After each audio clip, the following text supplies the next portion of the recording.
Well, it's that time of year. No, not Thanksgiving, not Advent and Christmas, but the time of year of giving. If you've not been made aware of this, then you've not looked at your mail lately. Just this past week, we got an ad and request from the American Cancer Society, and because of connections there, because we have helped with that in the past, they've shared our names, and we got at least 6 others from different cancer groups. We also got from the American Heart Association and North Carolina Baptist Children's Home and a plethora of others that we enjoy giving to. It's that time of year when people solicit you. Have you been out and done some shopping and been greeted at the door by the Salvation Army bell ringers already? Some are ringing bells. I saw one this past week that was playing the trumpet. I like that. That was worth an extra $1. There was another that was by a door at the mall, and he was opening and closing doors for folks. I like that too. That deserves a tip at least. And so it is a season of giving. Even online, on Facebook, we're getting requests to do this and to do that. And so, of course, you come to church, and here we are again. That time to think about generosity. Who are generous people? I mean, if you were to stop and think about the most generous person that you know, who comes to mind? Who is an example of generosity to you? When Paul is writing to the Corinthian church, Paul says, I have an example for you. The churches in Macedonia, though they are poor, yet they are giving way above their means. Because generous people focus on what they have rather than what they don't. If you wait to be generous till you can afford to be generous, you will never, ever do it. I promise you that. If we wait, we just won't do it. For as we get more and more, we decide we will keep more and more. Generosity is not about how much we have, but about how much we are willing to give. You might think, well, wealthier folks, they can afford it, and they should give more, and perhaps they do give in larger amounts. But here in America, did you know that the richest 1/5 of our population give on average about 2.1% of their income? The poorest 1/5, the poorest 20% of our population gives 4.3% of their income. So on average, on the ratio giving, those who are poorest among us outgive the wealthiest among us 2-1. That's amazing. The Macedonian church did not have much. They were afflicted. They were in severe trials, and yet their generosity poured over for the collection that was being taken for Jerusalem. This morning, if you were in Sunday school, you studied about the widow's mite, about how there was a poor widow who gave those 2 little coins. And yet Jesus looked at her and said, she has given more than all the rest because she gave out of her need, out of her poverty. For generous people recognize opportunities for the joy of giving despite their afflictions. Hear what Scripture says again. And for during a severe ordeal of affliction, their abundance of joy and their extreme poverty overflowed in a wealth of generosity. Isn't that an interesting combination? Poverty and affliction plus joy gave way to giving. I remember when I was back in college and I spent a summer as a summer missionary. That meant that for 10 weeks I went and I stayed in different homes in Maryland right out of Washington, D.C. And we went and we helped with Bible schools, and we did knocking on doors to see if people would come to church and all these different things. And each week we stayed in a different home, my partner and I did. And so as we went, many of the homes that we stayed in were very, very nice homes. There were some wealthy areas where we were. We were impressed by those homes. But I will never forget that one week we went, and as we drove home in kind of an old beat-up pickup truck, we pulled up to a very small, modest home. We went in, and I looked around, and I thought, these people should not be keeping us overnight, for they don't have space for themselves, and I'm sure they don't have enough food to share. And yet, of all the homes that we stayed in that summer, over 10 homes, we were the most welcome in that home. When we walked in, they had a snack for us. They said, surely you're hungry from your travels. We have something prepared for you. The lady of the home came and said, would you like for me to wash your clothes? I know you're going from house to house, and maybe you need your clothes washed. Others had said, there's the laundry room down there, but this lady said, let me help with that.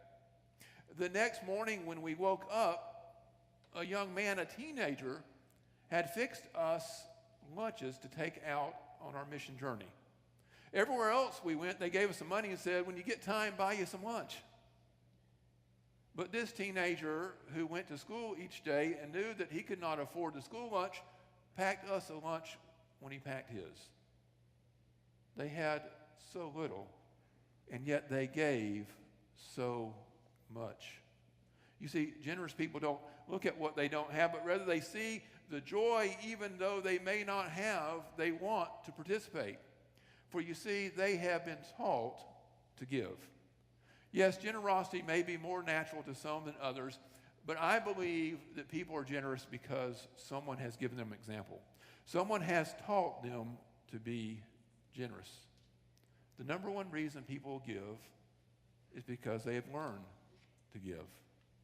When I was a little boy and I received an allowance, my dad would not give me a whole dollar. He would give me 10 dimes. The reason he gave me 10 dimes was he would count them out and say, here is a dollar, but one of these dimes you need to put in the offering plate. We tithe, and this is something that we should do for God's work. And I would say, but Dad, this money was yours before it was mine, and didn't you tithe on it when you got it? He said, yes, I did. But now that I'm giving it to you, it's yours. And Nelson, you need to tithe. And so from the time I was 4, I have been tithing and practicing tithing and above that because I was taught to do so.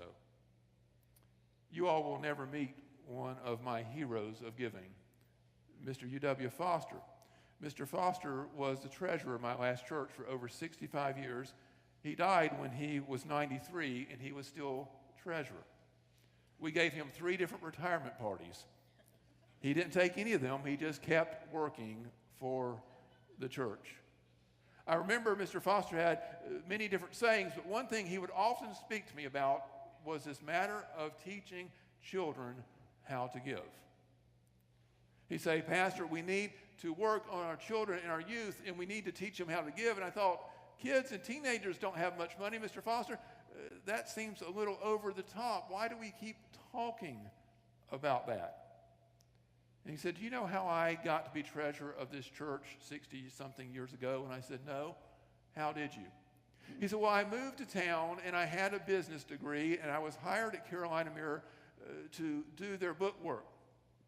And the pastor of First Baptist Church at that time came to me and said, since you have these skills of doing books, would you be our treasurer? He said, well, I thought about it, and I said, yes, I could do that. And the pastor stopped and said, before you say yes, you can't be the treasurer unless you tithe. Mr. Foster, as a young man, looked at that pastor and said, what in the world is tithing? And the pastor explained, well, whatever you receive, you give 1/10 back to the Lord. It's scriptural. Mr. Foster said he went home and he talked to his wife, Ruby, and they prayed about it because he thought there's no way in the world that I can do that. But he and his wife prayed, and they decided that they would, and he would become treasurer, and that they would start giving at least 10% of their income, which he did till the day he died. And the reason he would tell me that we need to teach the children and teach the youth is he said to me more than once, if someone had taught me when I was little to do that, it wouldn't have been so hard when I was in my 20s.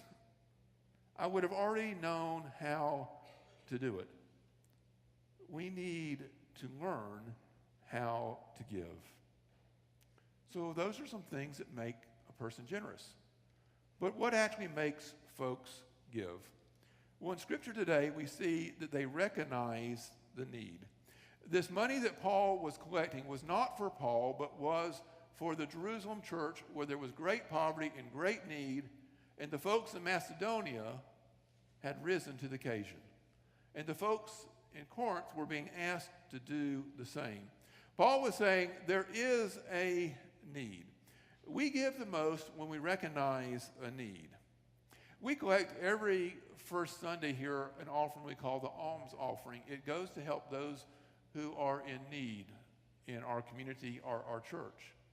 Usually when we collect the alms offering at the end of the Sunday, we collect anywhere between $200 and $400 on a really good day. But do you remember back before our last mission trip, we said, we're going to collect the alms offering and we're going to give it to go to this mission trip. We went from $200 to $400 to over $4,000 that Sunday. Now, what's the difference? The difference is when we just give and we don't really know what it's for, we give a little here and there. But when we recognize a need and we know there is a mission and a purpose, we give so much more. When we got ready to replace our sound system and to get the new cameras for our church and to do a new sign out front throughout the church, and by the way, did you see there are actually bricks going up in front of our church? We're about to accomplish the last of those projects. When we got ready to do that and we said, here are some tangible things we need to do, it was so easy for us to raise that money. But my friends, the church needs your income each and every week. You may not see the direct need, but I promise you that if you came and sat in my office, we could go through our budget and I could show you what the specific needs are. And when you know that there is a need, you will give even more.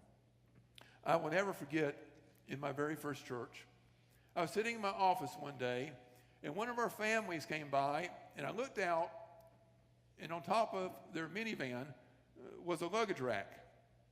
And I thought, well, I wonder where they're going. And when they came in, I asked them, and they said, well, we're about to go on vacation. I said, well, great. Did you want me to have a prayer for safe travels? They said, well, that would be nice, but that's not why we're here. And I said, why are you here? And they said, well, we came by to drop off our offering because we're not going to be here Sunday. And I thought that was just amazing. I said, you could just give it next week. And they said, oh, no. We know that the church needs it this week. And by the way, if we take it with us off to the beach, we might spend it. And so we're going to make sure that the church gets it today. So they recognize the need. Several of you have commented that you saw me in the paper this past week with a big check that we were giving to Girl Scouts from United Way. I was privileged to be a part of that, and I enjoy being on the United Way board. And the reason I do that, again, is because I was taught. My father was on the United Way board when I was growing up, and he said that's a good thing to do. So I've done that in different communities where I've served. But one of the reasons I like doing that is because as a pastor, you get to be a part of something called the needs assessment. You get to see where the greatest needs in the community are so that we might take the resources of our community and the resources of our church and do the most good. I remember several years ago, I was on one of these needs assessment committees, and it came up that in that community that the homeless shelter was too small. They were turning people away, and I said, what do you do when there's not enough space here in the homeless shelter? And the director said, well, sometimes we have funds and we put them up in a local hotel, but sometimes we don't. And I asked her this question. I said, how much would it cost to ensure that no one in our community spends a night out in the cold this winter? How much would you need when you don't have room in the shelter and you have to put people up in hotels? How much would it cost? She scratched her head and she thought for a minute. She said, oh, it would be at least $10,000, Nelson. I went back and I asked my deacon chair, I said, do you think we could give $1,000 to the homeless shelter for the winter? And we could write a letter to 10 other churches and say that our church is giving $1,000 to the homeless shelter to make sure no one is cold this winter. And maybe there are 9 other churches that would do that as well. And my deacon chairman said, no. And then I was mad for just a second. He said, no, we can't just give $1,000. Nelson, if you're going to write a check and send it to other churches and say, we're doing something, we're going to do at least $2,000. You're being too cheap. Our church can do more than that. And so I wrote a letter and said, we're going $2,000. Would you do at least $1,000? And several churches went together, and they still have money in that fund to continue in that community. Because when people know the need, they give. Paul writes to Corinthians and says, for I can testify that they, meaning the Macedonians, voluntarily gave according to their means, and even beyond their means, listen to this, begging us earnestly for the privilege of sharing in the ministry to the saints. Now that's amazing. Usually we're begging people to give. We're not used to people begging us to give. But people who give see the great need, and they want to be a part of it. I have a friend whose church was raising money one time for a new building. They were sending out all these letters, and his secretary brought to him one of the letters. She said, do you think we should send this one? The letter was addressed to the Johnstons. Mrs. Johnston was battling cancer. Mr. Johnston had just lost his job. The pastor looked at it and he said, I don't know about that. Let me hold that. And he asked the chair of the committee raising the money, what do you think about the Johnsons? Should we just pull this letter and not send it to them? And they thought together. They said, yeah, let's not do that. It's just not right for the church to ask them for money. With all they are going through, we should be helping them. And so they didn't send it. Well, the next Sunday, they brought all of these pledge cards in, and here came the Johnstons with a piece of paper, handwritten, for their pledge. The pastor said, that's amazing. They said, yeah, we don't know what happened to our letter. We didn't get a pledge card. The pastor said, well, we know what all you're going through, and so we decided we didn't want to bother you with this right now. To what Mr. Johnston said, Pastor, why would you deny me the privilege and the joy of giving at least what I can? You realize people give because they know that they are blessed. Despite all of the affliction of that church, despite the affliction of the family, the Johnstons, these folks gave. Charles Spurgeon is a 19th century preacher who's known as the Prince of Preachers. There are a lot of stories about Spurgeon, but one of my favorite is when he received a letter from a man asking Spurgeon to come and to preach at a little church out in a rural area. The man said, if you will come and preach, I think that you can motivate the people to give and to pay off the debt that we have on our building.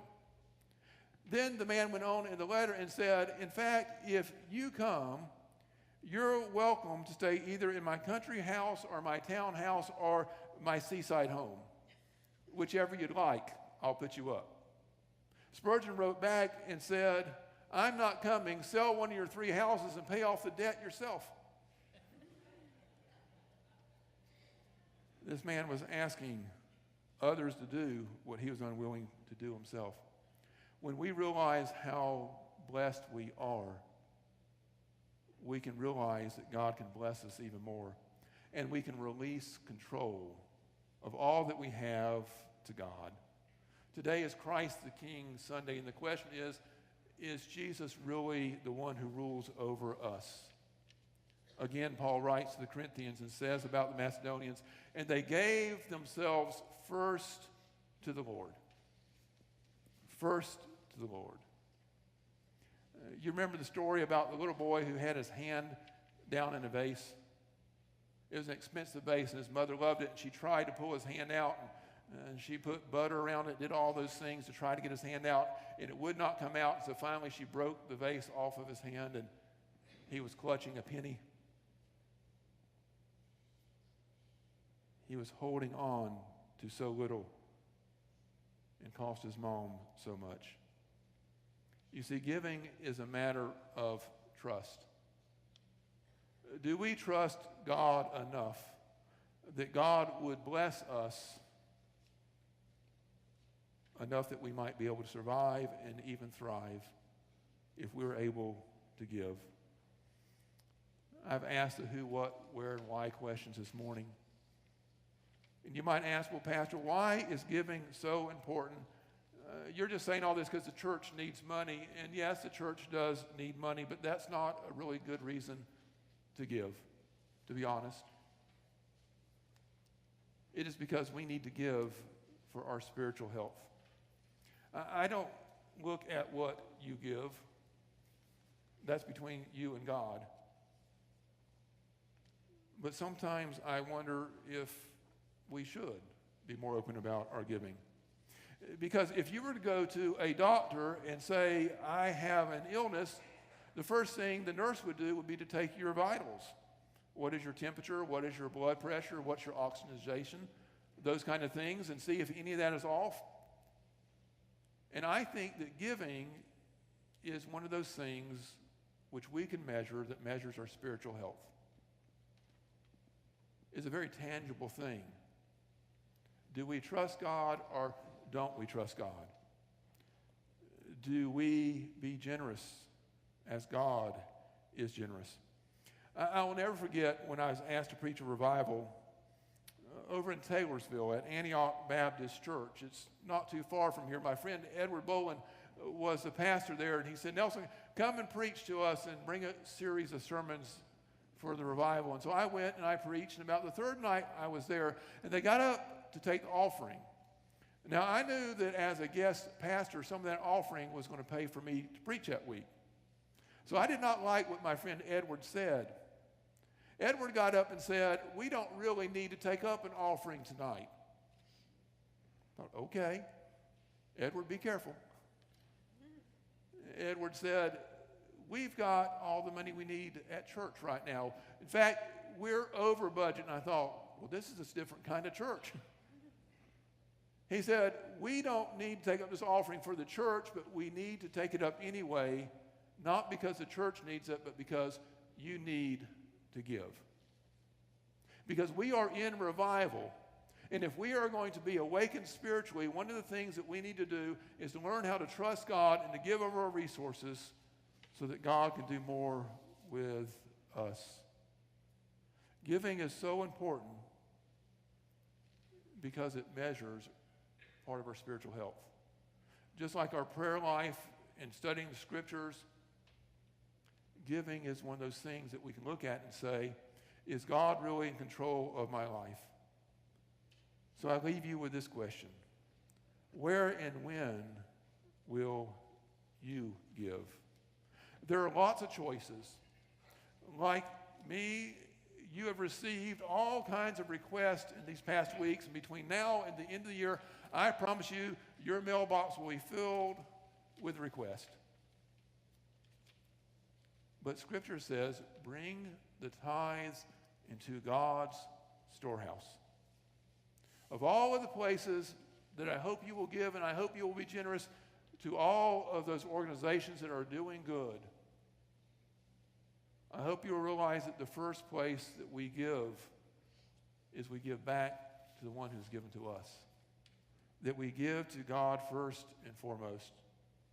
And you might say, well, Pastor, you've talked a lot about tithing, and that's just a little bit too much for me. I would suggest that you think about giving on a regular basis. If you do not plan to give, you will not give. I remember a young family coming to me one time. They said, Pastor, we'd like to tithe, but we just can't afford it. We've got too much debt. All of our money's gone before we even get paid. I said, well, maybe you can't do 10% right now, but could you do 1% of your income to God? Would you put that aside? Every time you get paid, take 1% of it and give it to the church. They said, yeah, we'll try that. About 6 months later, I came to them and I said, how's that going? They said, we don't even miss it. 1% is not hard to do, and we're in the practice of giving every week now. And I said, well, that's great. Would you try 2? They said, well, we might can do 2%. That's not that much. And so they began to do 2%. Well, of course, they continued to talk to me back and forth, and they decided they'd go to 3% the next year. Now, you'd think they'd just stop talking to me, because every time they came, I said, well, about 1 more percent. But they didn't. Over 10 years, they got up to being tithers. When they got there, they said, Pastor, we're made it. We're giving 10% of our income. Isn't that great? And I said, yes, that's wonderful. That is the minimum God asked for. They said, you mean we should do more? And I said, that's up to you. That family, last time I talked to them, decided that they would get up to about 15%.